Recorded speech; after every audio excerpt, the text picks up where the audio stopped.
अ, सभी छोटे बड़े जितने भी मेरे हम उम्र साथी हैं, बड़े बुजुर्ग जो भी मेरी ये वीडियो जहाँ तक भी पहुँच रही है, सबसे पहले सब लोगों को बहुत बहुत सादर नमस्कार। मैं नरेंद्र भारती है, आदरणीय श्री मोहनलाल बडोली जी के बारे में कुछ कहना चाहता हूँ, जो पिछले 2-3 दिन में ये जो घटनाक्रम हुआ है उसके बारे में। मोहनलाल बडोली जी से बहुत सालों से हमारा परिचय है और उनके साथ भी बहुत रहे हैं, आए गए भी हैं। लेकिन जिस तरीके की घटनाक्रम हमने सुनने को मिला, इस घटनाक्रम के बारे में कोई भी व्यक्ति किसी भी तरह से, इतने लोगों से हमने भी बातें की हैं, सारी बातें हुई हैं, कोई भी विश्वास नहीं कर पाया कि ये तो बिल्कुल झूठ है।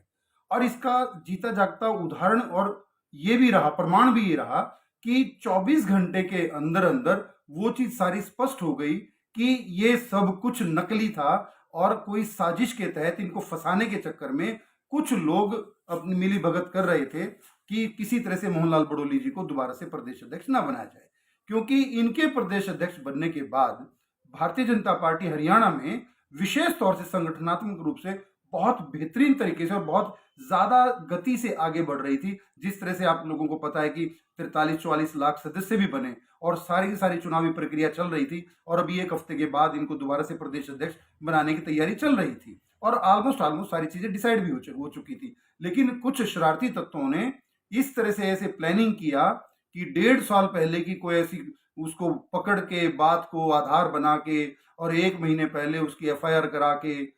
इस तरह से इनको लपेटने की कोशिश की और बदनाम करने की कोशिश की। लेकिन सभी कार्यकर्ताओं और आप लोगों के स्नेह और प्यार की वजह से, आप लोगों के आशीर्वाद की वजह से और प्रभु की कृपा से ऐसा हुआ कि एक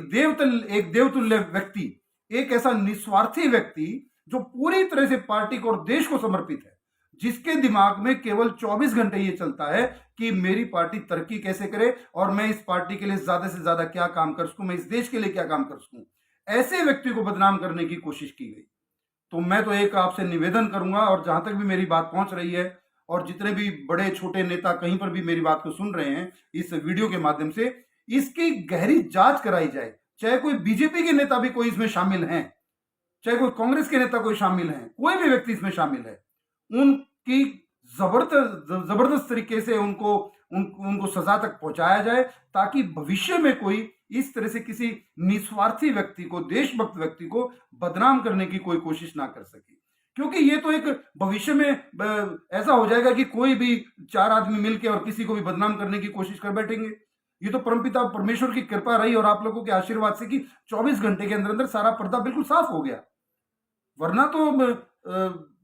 बहुत टेढ़ा मामला हो सकता था। लेकिन सब आप लोगों का आशीर्वाद है। मोहनलाल बडोली जी बहुत बहुत बेहतरीन व्यक्ति हैं और परमपिता परमेश्वर उनको और ज्यादा तरक्की दे और उनको और ज्यादा शिखर तक पहुंचाए और पार्टी के लिए वो और देश के लिए ज्यादा से ज्यादा काम कर सकें। बहुत बहुत धन्यवाद। जय भारत, जय हिंद।